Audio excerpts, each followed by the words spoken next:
നിങ്ങളുടെ ഇഷ്ട പരമ്പരകൾ എക്സ്ക്ലൂസീവായി സൺ നെക്സ്റ്റ് ആപ്പിലൂടെ തികച്ചും ഫ്രീ ആയി. ഇപ്പോഴേ ആപ്പ് ഡൗൺലോഡ് ചെയ്യൂ. ഡാഡിക്ക് അറിയേണ്ടത് എന്താണെന്ന് വെച്ചാ അത് സ്ട്രെയിറ്റ് ആയിട്ടങ്ങ് ചോദിച്ചാൽ മതി.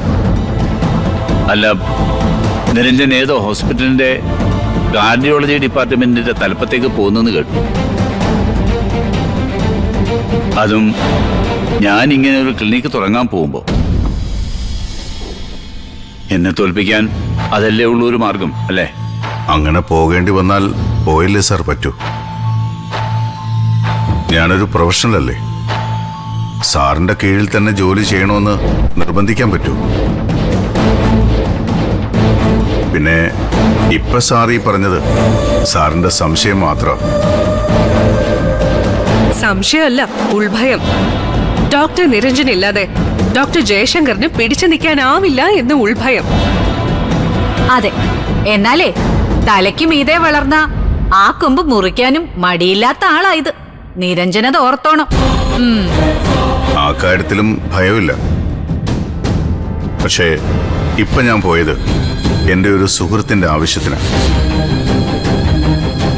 ഇനി ഏതെങ്കിലും ഹോസ്പിറ്റലിൽ ഞാൻ HOD ആയിട്ട് ചാർജ് എടുക്കുകയാണെങ്കിൽ സാറിന് ദക്ഷിണ നൽകി അനുഗ്രഹം വാങ്ങിച്ചിട്ടേ പോകൂ.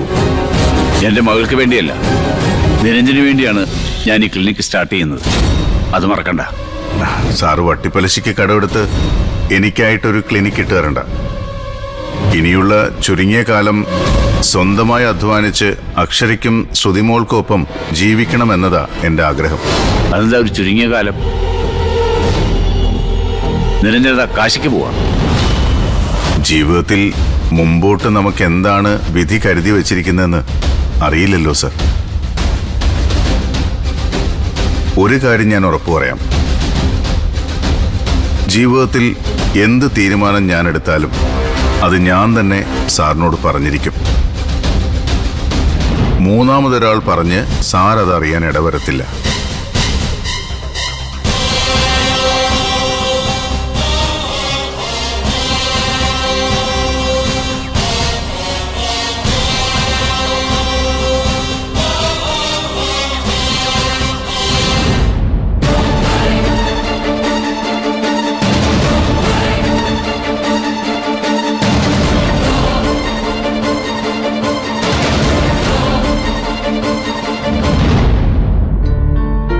അതെ, സത്യം പറയൂ. നിങ്ങൾ എന്തിനാ ഹോസ്പിറ്റലിൽ പോയത്? ഞാൻ അന്ന് ചോദിച്ച കാര്യം നിങ്ങളോട് വീണ്ടും ചോദിക്കാം. നിങ്ങൾ ഇതിൽ നിന്നും എന്തെങ്കിലും മറയ്ക്കുന്നുണ്ടോ? എന്തു മറയ്ക്കാൻ? അതും നിന്നിൽ നിന്ന്. നീ നിന്റെ ഡാഡിയെ പോലെ വെറുതെ ചിന്തിച്ചു കൂട്ടണ്ട.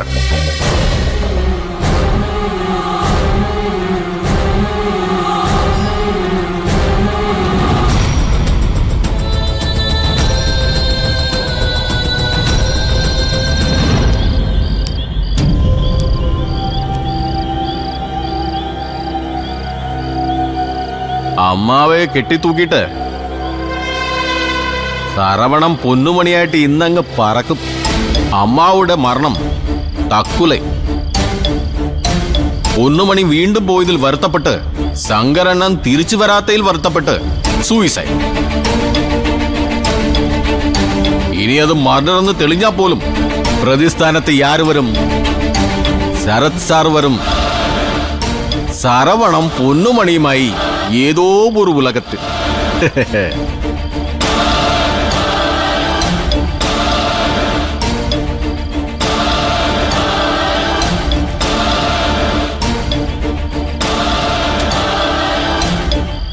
ഡേയ്,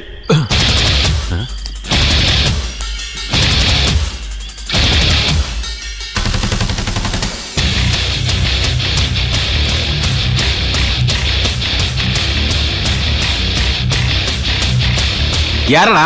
ബീഡി ഉണ്ടണ്ണ, ഒരു തീപ്പെട്ടി എടുക്കാൻ. യാരടാ നീ? ഉനക്ക് എന്നാ വേണം? ഒരു വിവരം തരണം അണ്ണ. എന്ന വിവരം?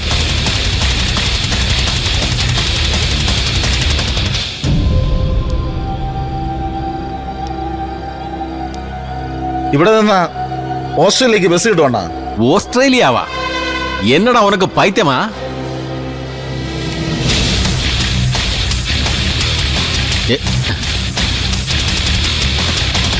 യാരടാ നീ? ദേവേന്ദ്രന്റെ കുഞ്ഞമ്മയുടെ മോനാടാ. കണ്ണ് തിരുമ്പി നോക്കണ ശരവണ. ഞാനാ പരുന്ത്. ഏയ്,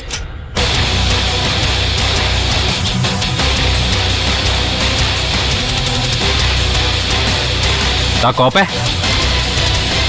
നിന്റെ പിക്കിളിന് മിത ഞാൻ ചേർത്ത് വെച്ചിരിക്കുന്നത് പച്ചക്കരിമ്പല്ല, നല്ല ഒന്നാം തരം പച്ചിരുമ്പ.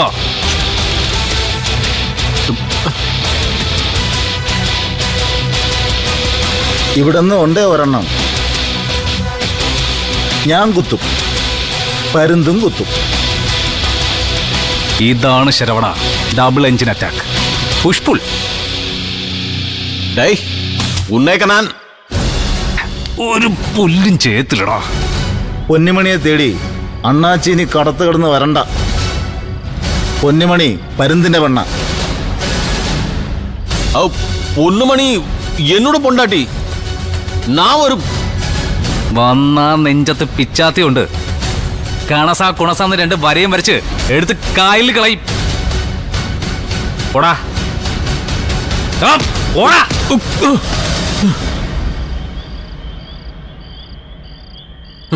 நான் வரும், கண்டிப்பா வரும். சரி, மீண்டும் சந்திக்கும் வரையும் வணக்கம்.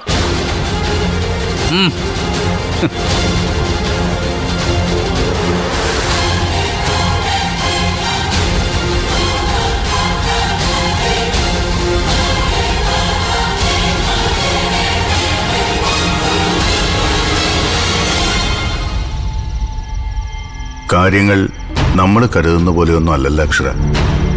മൊത്തം തകിടം മറിയല്ലേ. ഇനിയിപ്പോ ദേവികയുടെ അവസ്ഥ എന്താവും? അതെ, അത് തന്നെ എന്റെയും പേടി.